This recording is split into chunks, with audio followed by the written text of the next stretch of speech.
70-80 साल से लगी मूर्तियां चल रही हैं। नेहरू की बात करते हैं, नेहरू की लगाई हुई मूर्ति प्रतापगढ़ में आज भी चल रही है। 8 महीने के अंदर शिवाजी की मूर्ति ध्वस्त हो जाती है और कोई उस पर कुछ नहीं कहता है। मोदी आते हैं और वहां पर माफी मांगने का ढोंग करते हैं। माफी मत मांगिए, आपसे पाप हुआ, ये गलती नहीं है। और देवेंद्र फडणवीस एक ऐसे मुख्यमंत्री रहे और अब उप मुख्यमंत्री रहे जिन्होंने माफी का एक शब्द नहीं बोला है। तो छत्रपति शिवाजी महाराज की मूर्ति का ध्वस्त होना हो या अटल सेतु में जो बड़े बड़ी दरारें आई जिसमें पता चला कि कैसे इंफ्रास्ट्रक्चर में खूब पैसा लूट खसोट हुई है, वो हो, सबकी आंखें खुली है। महाराष्ट्र अपनी अस्मिता के लिए, महाराष्ट्र अपने कारोबार के लिए, अपनी इंडस्ट्री के लिए नंबर 1 नंबर 2 पे रहता था। आज वो महाराष्ट्र खिसकते खिसकते नंबर 6 पर पहुंच गया है। और ऐसा क्यों हुआ है? क्योंकि महाराष्ट्र में महायुति की सरकार की नाक के नीचे से बड़े बड़े प्रोजेक्ट गुजरात डाका डाल के ले जाए गए। और मैं बड़ी जिम्मेदारी से डाका शब्द का प्रयोग कर रही हूं, चुरा कर नहीं लिए जाए गए, डाका डाला गया। ये प्रोजेक्ट महाराष्ट्र आए थे, इसमें टाटा एयरबस था, इसमें वेदांता फॉक्सकॉन था, इसमें बल्क ड्रग पार्क था, इसमें मेडिकल डिवाइस का पार्क था और इससे करीब करीब 10 लाख युवाओं को रोजगार मिलता। इस बात का कौन जवाब दे है? जब चुनाव आया तो महाराष्ट्र का युवा पूछ रहा है कि जो नौकरियां हमारे लिए बननी थी, हमें कोई आपत्ति, कोई बैर नहीं है गुजरात से, लेकिन जो कारोबार, जो धंधा, जो इंडस्ट्री महाराष्ट्र के लिए आई थी वो आपके रहते हुए गुजरात क्यों चली गई? और कौन उसका जवाबदेह है, कौन उसका उत्तर देगा कि 9 लाख 10 लाख नौकरियां जो हमारे लिए बनती वो अब गुजरात चली गई? कौन इस बात का जवाब देगा कि महाराष्ट्र जो छत्रपति शिवाजी महाराज की भूमि है, राजर्षि साहू जी की भूमि है, फूले जी की भूमि है, अंबेडकर जी की भूमि है, उस महाराष्ट्र में सावित्रीबाई फूले और जीजाबाई के नाम से जो महाराष्ट्र जाना जाता है, वहां पर बदलापुर में छोटी छोटी बच्चियों का यौन शोषण होता है और बीजेपी आरोपी को बचाने पे लग जाती है। कौन नासिक में, कौन पुणे में जो लड़कियों के साथ हुआ उसका जवाब देगा? महाराष्ट्र से महिला क्रांति की शुरुआत हुई थी इस देश में, चाहे वो महिला शिक्षा की बात हो या महिला क्रांति की बात हो।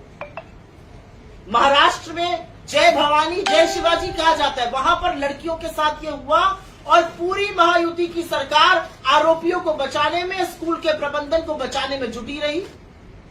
ऐसा क्यों हुआ इस महाराष्ट्र में? महाराष्ट्र आज देश में नंबर 2 है महिला अपराध के खिलाफ। इसका जवाब कौन देगा? महिलाएं आपके नाक के नीचे असुरक्षित क्यों हुई? चुनाव के मुहाने पर जब देश आया है तो कुछ सवाल और पूछे जाएंगे और उसमें से एक सवाल गौतम अडानी को लेकर पूछा जाएगा। ये हम तो नहीं कह रहे। कल अजीत दादा पवार ने बोला, जब 2019 में अमित शाह बैठकर चुनी हुई सरकार गिरा रहे थे तो उस मीटिंग में गौतम अडानी थे। ये वही गौतम अडानी सरकार गिराने की मीटिंग में थे जिनको लाखों करोड़ों की जमीन कौड़ियों के दाम पर मुंबई में दी जा रही है। ये वही गौतम अडानी थे जिनको एयरपोर्ट देने के लिए अच्छा खासा एयरपोर्ट चलाने वाले के खिलाफ रेड करी गई, उसको डराया धमकाया गया, मुंबई का एयरपोर्ट उनको सौंप दिया गया, धारावी की जमीन उनको सौंपी जा रही है और वो बैठकर सत्ता पक्ष के साथ चुनी हुई सरकार गिरा रहे हैं।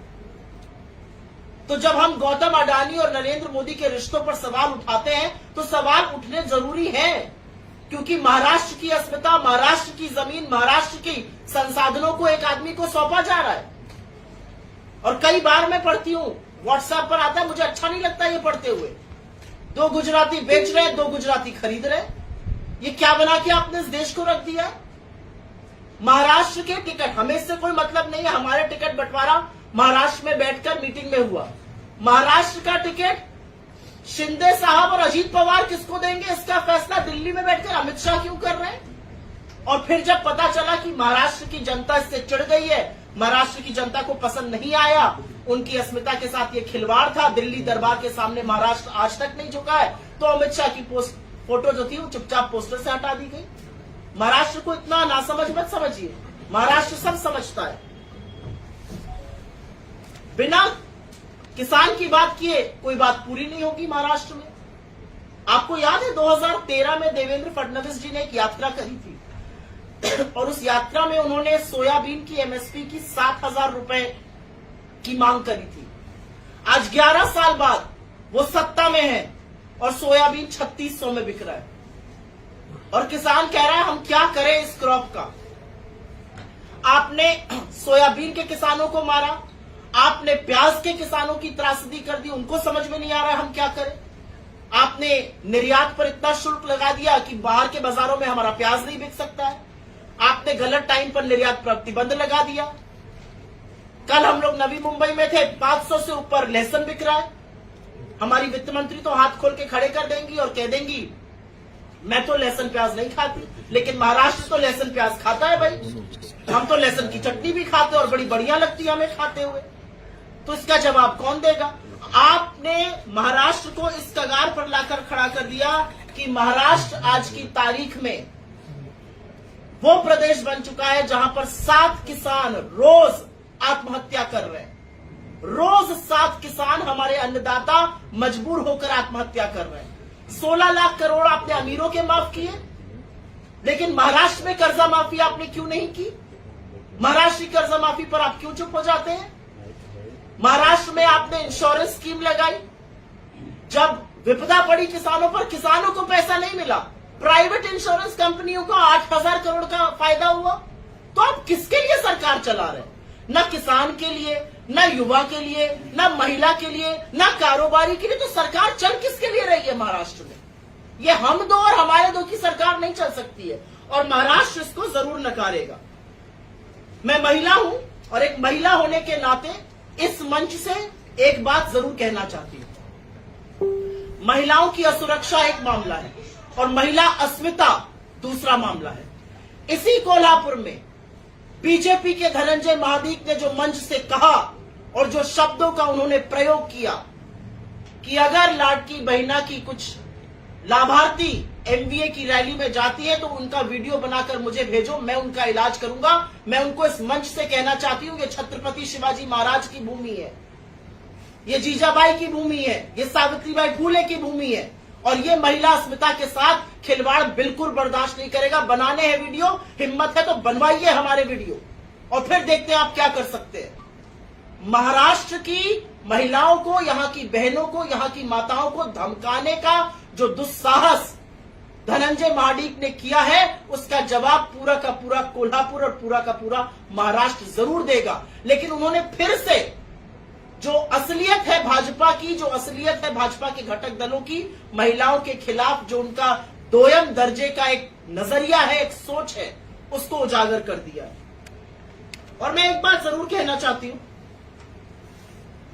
जब महाराष्ट्र में चुनाव आया तो आपने महाविकास आघाड़ी को बड़े रूप से जिताया। बीजेपी की करीब, उनके घटक दल की करीब 25 सीटें वो हारे, 28 सीटें हमारे घटक दल ने जीती। कांग्रेस सबसे बड़ी पार्टी के रूप में उभरी और ये इसलिए हुआ क्योंकि महाराष्ट्र की जनता सजग है और सबसे ज्यादा सजग वो इस देश के संविधान को लेकर है। इस देश के संविधान पर जब जब खतरा आएगा, मुझे और हमारी पार्टी को पूरा विश्वास है कि महाराष्ट्र जो संविधान निर्माता बाबा साहब अंबेडकर की भूमि है, कर्मभूमि है, जन्मभूमि है, वो उठ खड़ा होगा। महाराष्ट्र बर्दाश्त नहीं करेगा अगर महाराष्ट्र में आरक्षण को खत्म करने की साजिश रची जाएगी, अगर महाराष्ट्र में मोदी जी आकर पिछड़ों के बारे में झूठ बोलेंगे कांग्रेस को लेकर। और आप जब सवाल पूछेगा मैं इसका जवाब जरूर दूंगी। महाराष्ट्र एक ऐसा प्रदेश है और मुझे फक्र है इस बात का, महाराष्ट्र एक ऐसा प्रदेश है जो हर बार संविधान को लेकर उठ खड़ा होता है और यह आपने लोकसभा में करके दिखाया है, विधानसभा में भी यह जरूर होगा। लेकिन उनकी बात करने के अलावा मैं एक अंतिम बात कह के अपनी बात करूंगी। 3 साल हो गए, 3 से 4 साल हो गए, लोकल बॉडी इलेक्शन नहीं हो रहे। क्यों नहीं हो रहे लोकल बॉडी इलेक्शन? क्यों नहीं म्युनिसिपल के इलेक्शन हो रहे? क्योंकि भाजपा और उनके घटक दल हार जाएंगे। कौन ये सिविक एमिनिटीज का जिम्मेदार है? कौन सड़कों का, कौन कचरे का, कौन जिम्मेदार है कोल्हापुर या अन्य जगहों पर? और इसके बारे में चर्चा क्यों नहीं होती है? ये सवाल अपने आप में बनता है। मैं 1-2 बातें जरूर अपने घटक दलों के बारे में, महाविकास आघाड़ी के बारे में करूंगी, क्योंकि हम क्या लेकर जा रहे हैं इस चुनाव में वो जरूरी है। और हमारा एक खाका है, बीजेपी कितना भी झूठ बोल ले, कर्नाटका और तेलंगाना की सरकारों ने काम करके दिखाया है। हमारा प्रूवन ट्रैक रिकॉर्ड है, हमारे लाभार्थी हैं। और जब हमारी योजनाओं के बारे में भाजपा ने और उनके घटक दलों ने झूठ फैलाया तो हमने अपने दोनों मुख्यमंत्री और कर्नाटक के उप मुख्यमंत्री को मुंबई में लाकर ऐसे ही बिठा दिया और आपके जैसे निर्भीक पत्रकारों ने उनसे सैकड़ों सवाल पूछे और दूध का दूध और पानी का पानी हो गया, उनके झूठ का पर्दाफाश हो गया। कर्नाटका में गृह लक्ष्मी योजना, गृह ज्योति योजना, शक्ति योजना, तेलंगाना में रायतू भरोसा जिससे किसानों का कर्जा माफ हुआ, महालक्ष्मी योजना, हिमाचल में ओपीएस, स्टार्टअप फंड, महिलाओं के खाते में पैसा जाना। हमारा एक ट्रैक रिकॉर्ड है, क्योंकि कांग्रेस वादा करती है और निभाती है, हम जुमले नहीं फेंकते। और इसीलिए हमने वादा किया है महाराष्ट्र से हमारी सरकार बनेगी और हम महिलाओं के खाते में 3,000 रुपए महीना डालेंगे, क्योंकि महाराष्ट्र की महिलाएं इसकी हकदार है, ये उनका पैसा है। और अभी आपको 2 मिनट में बताऊंगी ये पैसा आएगा कहां से। हम महाराष्ट्र के बेरोजगार युवाओं को उनको नौकरी न मिलने तक बेरोजगारी भत्ता देंगे 4,000 रुपए प्रति महीना। हमने राजस्थान में 25 लाख रुपए की चिरंजीवी योजना चलाई थी। किसी भी घर में अगर कोई भी बीमारी आ जाती है, कोई हैवी देवी आ जाती है, घर बिकने की कगार पे आ जाता है।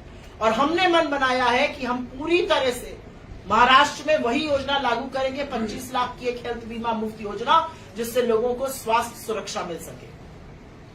हम किसानों का 3 लाख रुपए तक का कर्जा माफ करेंगे। यूपीए की सरकार, आपको याद हो, उसने हिंदुस्तान में सबसे बड़ी कर्जा माफी की थी। 75,000 करोड़ किसानों का कर्जा माफ किया था और मनरेगा दिया था, और उसके बाद ही रूरल इकोनॉमी का सुचक्र शुरू हुआ था। और उस रूरल इकोनॉमी को, उस किसान को कर्ज के बोझ के तले लाद दिया है भाजपा ने, और अमीरों का कर्जा माफ कर रही है। और हम पूरी तरह से जातिगत जनगणना कराएंगे, जिससे पता चले कि कितने दलित, कितने आदिवासी, कितने पिछड़े इस देश में हैं और उनके पास क्या संसाधन है, और बड़े बड़े रसूख वाले पदों पर उनकी क्या भागीदारी है। ये राहुल गांधी का वादा है और हम इसको पूरा करके रहेंगे। ये देश जातिगत जनगणना चाहता है। प्रचंड बहुमत वाली सरकार होने के बावजूद 10 साल तक नरेंद्र मोदी जातिगत जनगणना से दूर भागते रहे, लेकिन हम ये करके दिखाएंगे। तेलंगाना में हमने एक जातिगत सर्वे शुरू किया है। कर्नाटक की रिपोर्ट रेडी है, जल्दी ही बाहर आएगी, और हम इस राज्य में जैसे ही सरकार बनेगी वो जरूर करेंगे। आपके सवालों के पहले मैं ये जरूर बता देना चाहती हूँ कि हम आपसे 15 लाख आपके अकाउंट में आ जाएगा, 2 करोड़ सालाना रोजगार बन जाएगा, रुपया डॉलर 1 हो जाएगा, पेट्रोल का दाम 30 हो जाएगा। चीन को लाल आंख दिखाने वाले जुमले नहीं बोलते हैं, ये जुमले बोलने वाले कोई और लोग हैं जो महाराष्ट्र आकर आज भी जुमले बोल रहे हैं। हम वो बातें कहते हैं जो हम कर सकते हैं, हम वो बातें कहते हैं जो जरूरी है महाराष्ट्र के लिए। हमने फाइनेंशियल कैलकुलेशन किया है और 30 से 40% जो कमीशन ये सरकार खा रही है उसको खत्म करके पैसा बिल्कुल आ सकता है, इंटरनल एक्रूवल से हो सकता है। जरूर कर्जा है महाराष्ट्र पर, लेकिन कर्जा खत्म करने का तरीका भी इकोनॉमी के सुचक्र को चलाना है, और उसके कैलकुलेशंस हमने किए हैं। और हम पूरी तरह से आश्वस्त है, सरकार बनेगी, हम इन सब चीजों को कारगर कर सकेंगे। आपके सवालों का सवाल है। युवाओं को घेरा जा रहा है कि बचेंगे तो कटेंगे, ऐसा है कि आप बटेंगे तो कटेंगे जो नारा है वो हमारे धर्म, हमारी संस्कृति, हमारी अस्मिता, महाराष्ट्र, छत्रपति शिवाजी महाराज, सावित्रीबाई फुले के महाराष्ट्र, अंबेडकर के महाराष्ट्र के खिलाफ है। हमारा धर्म क्या सिखाता है? वासुदेव कुटुंबकम। हम सबको जोड़ने की बात करते हैं। उन्होंने नफरत का ठेका लिया हुआ है। मेरा नेता कहता है राहुल गांधी, हम मोहब्बत वाले, हम मोहब्बत का ठेका उठा रहे हैं। आप जोड़ के सबको क्यों नहीं चल सकते? बीजेपी को चुनाव आने पे 80-20, शमशान कब्रिस्तान, कपड़ों से पहचानने लगते हैं लोगों को, इस तरह के नारे देने लगते हैं। हिंदू धर्म जोड़ना सिखाता है, हिंदू धर्म शांति सिखाता है। हम एक रहेंगे तो हमें 3,000 रुपए मिलेंगे महीने के, हम एक रहेंगे तो हमारे युवाओं को 4,000 रुपए मिलेंगे मासिक बेरोजगारी भत्ता, हम एक रहेंगे तो हमें 25 लाख की हेल्थ योजना मिलेगी। और ये जो विचार है ना बटने और कटने का, ये वो लोग बोल रहे हैं जो बांट और काट रहे। आप ही दंगा फैलाते हैं। आपने कोल्हापुर जैसी जगह में भी दंगा फैलाने का दुस्साहस और दुष्कर्म करने की कोशिश की है, और ये कोल्हापुर जानता है। और मैं इस पे ज्यादा कुछ कहूं, उससे ज्यादा तो अजीत पवार बोल रहे हैं। अजीत पवार ने क्या बोला है? ये नारा महाराष्ट्र में नहीं चलेगा, महाराष्ट्र सौहार्द का प्रदेश है, बाहर वाले अपने प्रदेश में चला ले। मैं उत्तर प्रदेश से आती हूँ, ये नारे उत्तर प्रदेश में भी नहीं चल रहे हैं। यही नारे लेकर शुरू हुई थी भाजपा की कैंपेन लोकसभा की, आपको याद हो क्या था नारा? 400 पार। यही नारे बोल बोलकर 240 पर लाकर इस देश की जनता ने पटक दिया और आज नरेंद्र मोदी एक अल्पमत की कोalition गवर्नमेंट चला रहे हैं, बैसाखियों के सहारे। तो मेरा अपना मानना है कि महाराष्ट्र, कल मैंने एक बच्चे को देखा, उसने खड़े होकर टीवी चैनल पर भाजपा के प्रवक्ता से कहा, ये सवाल आपके लिए है, आप बटेंगे कटेंगे की बात करते हैं, हम कहते हैं पढ़ेंगे बढ़ेंगे। महाराष्ट्र ये नारा देना चाहता है। महाराष्ट्र अपने ओर से बोल रहा है, हमें बोलने की जरूरत ही नहीं है। वो कह रहा है पढ़ेंगे तो बढ़ेंगे, एकजुट रहेंगे तो शांत रहेंगे, और हम ऐसा महाराष्ट्र चाहते हैं। महिलाओं को जो पैसे देने की बात है, ये कर्नाटक से स्टार्ट हुआ था, लेकिन यहाँ के महाराष्ट्र के नेता ये सब बात पहुंचाने में थोड़ा सा उनको दिक्कत आया क्या? वो पहुंचाने में सक्सेस नहीं हो गया, क्या लगता है आपको? नहीं, मैं बिल्कुल इस बात से सहमत नहीं हूँ। हमने जो 5 गारंटी लॉन्च करी है मुंबई में महाविकास आघाड़ी ने, वो जन जन तक पहुंच रही है और लोग ट्रैक रिकॉर्ड देखते हैं। लोग ये देखते हैं कि कौन वोट के लिए कर रहा है और किसका ट्रैक रिकॉर्ड रहा है। चुनाव सिर पे आया, चुनाव की डेट टाली गई, महाराष्ट्र में हरियाणा और जम्मू कश्मीर के साथ चुनाव नहीं कराया गया क्योंकि एक योजना लॉन्च करनी थी। कोई बात नहीं, आपने योजना लॉन्च कर दी, हम उस योजना को बेहतर करेंगे और हम महिलाओं को उसमें इंक्लूड करेंगे। मैं तमाम ऐसे वाक्य, तमाम ऐसी महिलाओं की बातें सुनती हूँ महाराष्ट्र जो कहती है हम इसका हिस्सा ही नहीं है। मेरा एक गरीब ड्राइवर था मुंबई में, उसने मुझसे कहा मेरी पत्नी को मैंने इसमें एनरोल कराया और उसको मिला नहीं। ऐसे तमाम लोग मुझे मिलते हैं। तो हम जिस योजना की बात कर रहे हैं 3000 रुपए प्रति माह की, वो जन जन तक जा रही है। हम उसको और पहले तरीके से नीचे तक पहुंचाएंगे। हमारा एक ट्रैक रिकॉर्ड है। अगर बंटी भाऊ यहाँ पे कुछ बात कहते हैं तो उनका एक ट्रैक रिकॉर्ड है, वैसे ही कांग्रेस का एक ट्रैक रिकॉर्ड है। हम कर्नाटका, तेलंगाना और हिमाचल में ये करके दिखा रहे हैं और भाजपा ने हमारे खिलाफ झूठ फैलाने की कोशिश करी थी, जिसका पर्दाफाश और मुंहतोड़ जवाब हमारे मुख्यमंत्रियों ने मुंबई में एक साथ आकर दे दिया। महाराष्ट्र में आपकी सरकार की तब क्यों नहीं लगाई है? क्योंकि हमें ऐसा लगता है कि तब इकोनॉमी का इतना बंटाधार नहीं हुआ था। हमें ऐसा लगता है कि तब महंगाई इतनी नहीं थी। आज 500 रुपए किलो से ज्यादा लहसुन है। आज जो गैस का सिलेंडर है वो 400 होता था, 1100 पे बिक रहा है। आज पेट्रोल ने 100 का शतक लगा दिया है। आज चीनी, आटा, तेल, दही सब पर जीएसटी है। जो पकौड़ा तलने की हिदायत मोदी जी देते थे, 90 रुपए का तेल 220 हो गया है। तो हमें ऐसा लगता है कि इसका सबसे ज्यादा कुप्रभाव महिलाओं पर पड़ता है। जब घर में गरीबी आती है या घर में पैसा कमाई कम आती है, सबसे पहली रोटी कम खाने वाली घर की महिला होती है। उसके हाथ में पैसा आएगा। जो हम मुफ्त बस सेवा की बात कर रहे हैं वो क्या है? जो 2-2.5 हजार महिला के खर्च होते हैं, चाहिए 1,500 से 2,000, 2,500 रुपए, वो उसके हाथ में आएंगे। उससे वो अपना और अपने परिवार का भला करेगी। जो 3,000 रुपए महीने की हम बात कर रहे हैं, उससे महिलाओं का भला होगा। मुझे ऐसा लगता है जब जागो तभी सवेरा। आप लहसुन 400-500 हो गया ऐसा बोल रहे हैं, लेकिन किसानों के हाथ में सिर्फ 100-150 रुपए ही मिल रहे हैं। तो बाकी के पैसे क्या जा रहे हैं? आप कांग्रेस उसकी तहकीकात कर रही है? नहीं, मैं आपको बताती हूँ कहाँ जा रहा है। लहसुन का दाम बढ़ रहा है, प्याज का दाम रिटेल मार्केट में बढ़ रहा है, और किसान के लिए आप निर्यात पर प्रतिबंध लगा रहे हैं, किसान के लिए आप निर्यात शुल्क लगा रहे हैं। तो कहीं ना कहीं आपकी एक नीति आपकी दूसरी नीति से बिल्कुल जुदा है। आपको नीतियां ऐसी बनानी चाहिए कि किसान को भी उसकी फसल का दाम मिले और जो मध्यम वर्ग है उसकी भी कमर ना टूटे। मध्यम वर्ग के आटे दही पर आप जीएसटी दे रहे हैं, दवाई पढ़ाई पर आप जीएसटी दे रहे हैं, बच्चे की पेंसिल पर आप जीएसटी दे रहे हैं। इस सरकार ने तो जो आप हेल्थ बीमा लेते हैं उस पर भी जीएसटी ले लिया, लाइफ इंश्योरेंस पर भी जीएसटी ले लिया, आपके बच्चे की पढ़ाई, आपकी हॉस्पिटल की बेड पर भी जीएसटी ले लिया। तो जितना टैक्स इस देश का आम आदमी दे रहा है, गरीब से गरीब और अमीर से अमीर, उतना कभी नहीं दिया गया था। तो मुझे ऐसा लगता है कि कहीं ना कहीं एक बेजोड़ इकोनॉमिक नीति चल रही है। जो बुलडोजर कार्रवाई शुरू है कई राज्यों में वो शुरू है, उस पर सर्वोच्च न्यायालय ने राय दी है कि जिस प्रकार से कई राज्यों में जो बुलडोजर कार्रवाई शुरू है वो सही बात है। अगर कोई दोषी मानता है, अगर कोई गुनेगार है तो उसका घर गिराना सही बात नहीं है। इस तरह से एक बड़ा फेमस 2 लाइन है और वो है कि ताउम्र लग जाती है एक छत बनाने में और तुम्हें तरस नहीं आता बस्तियां उजाड़ने में। और कुछ ऐसे ही काम बीजेपी के कुछ मुख्यमंत्री जो न्यायपालिकाओं पर ताला लगाने का काम कर रहे थे, उनको आज आईना दिखाने का काम देश के सर्वोच्च न्यायालय ने किया है। और दो टूक शब्दों में सर्वोच्च न्यायालय ने कहा है, ये बिल्कुल कानूनी प्रक्रिया नहीं है, कानूनी प्रक्रिया से काम होना चाहिए। अगर कोई दोषी भी पाया जाता है, आरोपी तो छोड़िए, कोई दोषी भी पाया जा रहा है तो उसके सारे घर को सजा देना ये कानून नहीं है, ये देश का न्याय नहीं है। और कहीं ना कहीं ये काम एक तुष्टीकरण के लिए, एक गलत नैरेटिव के लिए किया जाता है। और मुझे लगता है सर्वोच्च न्यायालय ने आज अपना जजमेंट देकर ऐसे लोगों को, जिनका अनुसरण भाजपा के बाकी मुख्यमंत्री भी करने लगे थे, उनको आईना दिखाने का काम किया है। आरोपी को सजा देना, दोषी को सजा देना न्यायालय का काम है, बिल्कुल देनी चाहिए। लेकिन किसी का घर उजाड़ देना, 24 घंटे में आपके पास सारी परमिशन आ जाती है, 24 घंटे में आपके सारे मैप आ जाते हैं, सारी अनुमति आ जाती है, आप किसी का घर उजाड़ देते हैं, उसके बूढ़े माँ बाप, उसके बच्चों की क्या गलती है?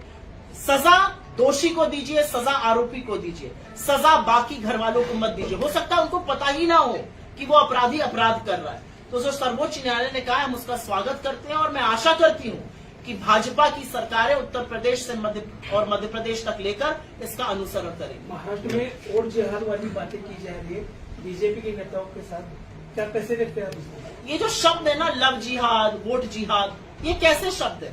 आपको लगता है लोकशाही में, लोकतंत्र में ऐसे शब्दों का की जगह भी है? ऐसे शब्दों का सम्मान होना चाहिए।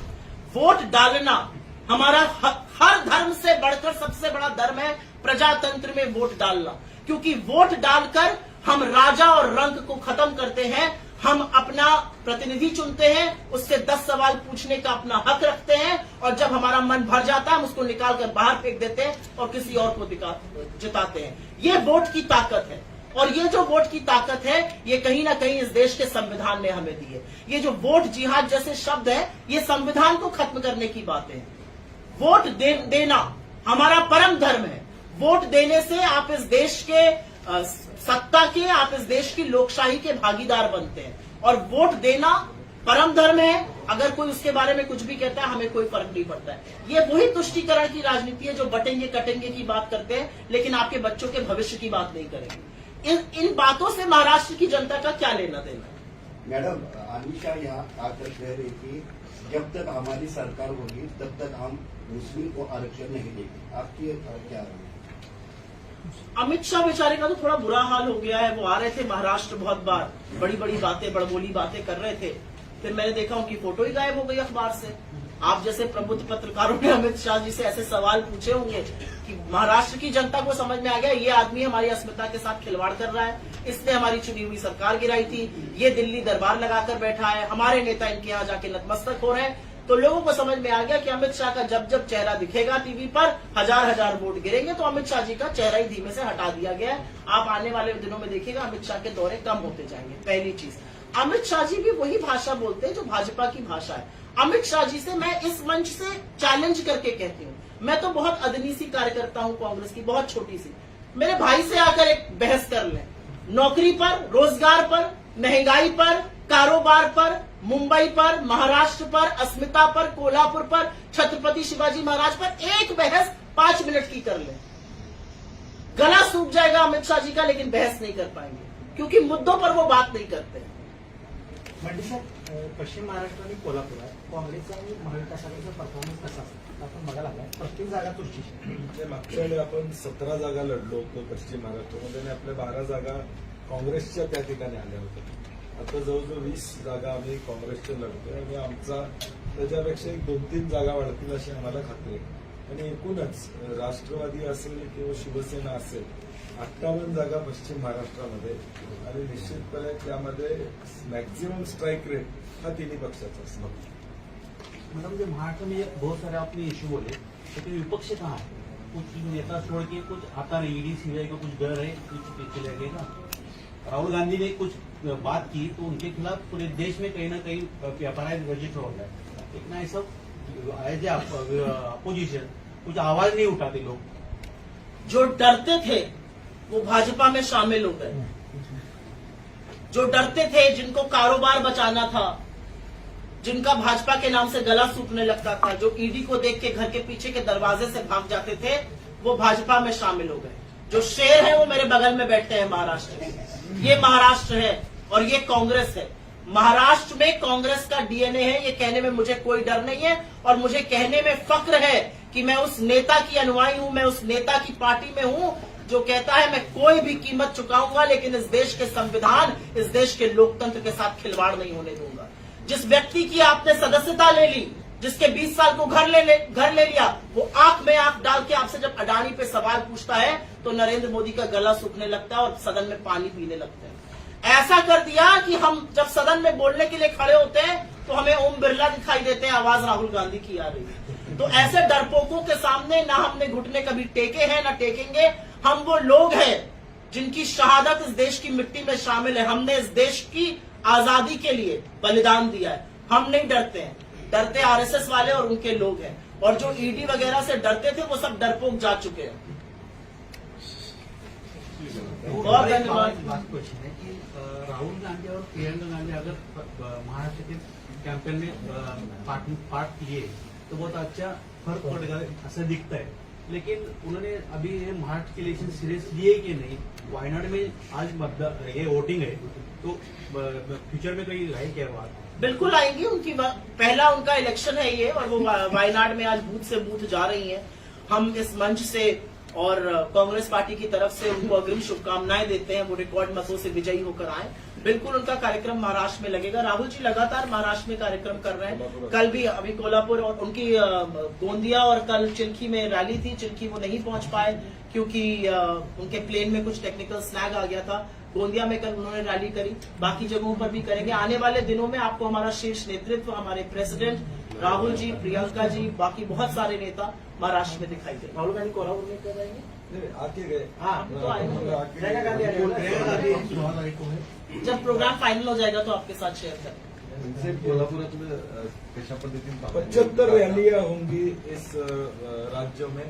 खरगे साहब की, राहुल जी की, प्रियंका जी की, सचिन पायलट जी, कन्हैया कुमार जी, सब पूरे आ रहे हैं। अभी सुप्रिया जी यहाँ पे आए। ऐसे 75 रैलियां ऐसी महाराष्ट्र में अगले 6 महीने में। देखिए, महाराष्ट्र की अग्रिम हार नरेंद्र मोदी भांप चुके हैं। पहली बार 11 साल में चुनाव के बीच देश छोड़ के 16 तारीख को जा रहे हैं क्योंकि हार का ठीकरा अपने सर पर नहीं फोड़ना चाहते हैं। साइन देखिए क्या क्या दिख रहे हैं। तो महाराष्ट्र की जनता ने मन बना लिया है। हार के लिए जेपी नड्डा है। जब तो टीवी पर उनका चेहरा आ जाएगा तो आप समझ जाएंगे कि आज जीतने और हारने वाले हैं। बहुत धन्यवाद आप लोगों म्हणजे को। ते कोल्हापुरात कशा पद्धतीने चित्रात 10 मतदारसंघात भेटल्या कागलमध्ये देखील विशेष करून आता कशा पद्धतीचे वापर चांगलं वातावरण मी म्हटलं तसं हे महायुतीचं भ्रष्ट सरकार लोकांना घालवायचं। कोल्हापूरमध्ये चंदगड पासून शिरोळपर्यंत 4,500 कोटी रुपये कुठे आहेत माणसं ओळखत आहेत दुर्बीण घेऊन, त्यांना अजून सापडलेली नाही आहेत। त्यामुळे खोटं आश्वासन देणाऱ्या या भ्रष्ट सरकारला घरी बसवायचं ही भूमिका कोल्हापुरातल्या लोकांची। उत्तरमधील निवडणूक सगळ्यात दुष्काळाला गाठलं। सर्वसामान्य चेहऱ्यावरती काँग्रेस एकमत झाले आता तुमच्या काय? नाही, कोल्हापूर उत्तरमध्ये एक सर्वसामान्य राजू लाटकरांसारखा चेहरा आपल्याला मिळाला। प्रेशर कुकर त्यांचं चिन्ह आहे आणि एकदा कोल्हापूरकरांनी ठरवलेलं आहे, कारखानी साहेब ज्यावेळी निवडून आले त्यानंतर एक नवी पहिल्यांदा संधी मिळते की एक सामान्य माणूस आमदार करायची संधी कोल्हापूरकरांना मिळते आणि मला विश्वास आहे की कोल्हापूरकर निश्चितपणे त्या संधीचा फायदा घेतील आणि सामान्याला आमदार करतील। नाही जी देवेंद्र फडणवीस यांच्याकडून देखील एक व्हिडिओ ट्विट केला गेला आहे कोल्हापूर विमानतळावर बॅग मी ज्यावेळी खरोखर तपासणी आणि एक नाटकी तपासणी उद्धव ठाकरे साहेबांची बॅग तपासलं मी एक ट्विट केलाय। त्या ट्विटमध्ये म्हणलेलं आहे की कायदा आपण करतात। आता कदाचित विरोधी पक्षांची सत्ताधाऱ्यांची बॅग तपासलेला व्हिडिओ येण्याची शक्यता नाकारते आणि तसंच झालं। म्हणजे ते काउंटर करण्यासाठी तपासली गेलेली बॅग आहे आणि सगळ्यांनी बघितलं। मागच्या वेळी सुद्धा बॅगा घेतलेले फोटो लोकसभेमध्ये आपण बघितलेले आहेत आणि म्हणून मला वाटतं अशा पद्धतीनं यंत्रणेचा गैरवापर देशभर चाललाय तो महाराष्ट्रात देखील दुर्दैवानं होतो। यावेळी पहिल्यांदा कल उद्धव ठाकरे जी ने उससे पूछा था लेकिन अफसर से आपने इससे पहले किया, उन्होंने कहा 4 महीने में पहला बैग आपका मैं करने जा रहा हूँ। और मैं आपको याद दिला दूं, नरेंद्र मोदी जी का बैग एक अफसर ने उड़ीसा में जांच लिया था, उसके खिलाफ जांच बिठा दी गई। सस्पेंड कर दिया उसको। राजकारण नवम घराने मूर्ती नेहमी फिरताना पाहायला मिळाली, एक वाढीक परिवार आणि दुसरं मात्र यावेळीची निवडणूक तशी होताना पाहायला मिळाली. देश पातळीवर पक्षी पातळीवरती ही सगळी निवडणूक दिसते, विशेष करून दक्षिण ही विधानसभा. कोल्हापूरची निवडणूक अविश्वासाच्या विरुद्ध विश्वासाची निवडणूक आहे. आम्ही विश्वासाचं सरकार देणार आहोत आणि हे अविश्वासाचं सरकार घालवणार आहोत. जिल्ह्यात सर्वच मतदारसंघात आपले प्रचार दौरे होतात. कागदमध्ये सभांचं नियोजन आहे का? ते चालू आहे ना, गडिंग्लजला मध्ये जाऊन आलो मी ऑलरेडी. सगळ्या जिल्ह्यातल्या सगळ्या मतदारसंघात जाऊन आलो. परवा शाहवाडीची सभा झाली माझी. बहुत धन्यवाद आप लोगों का.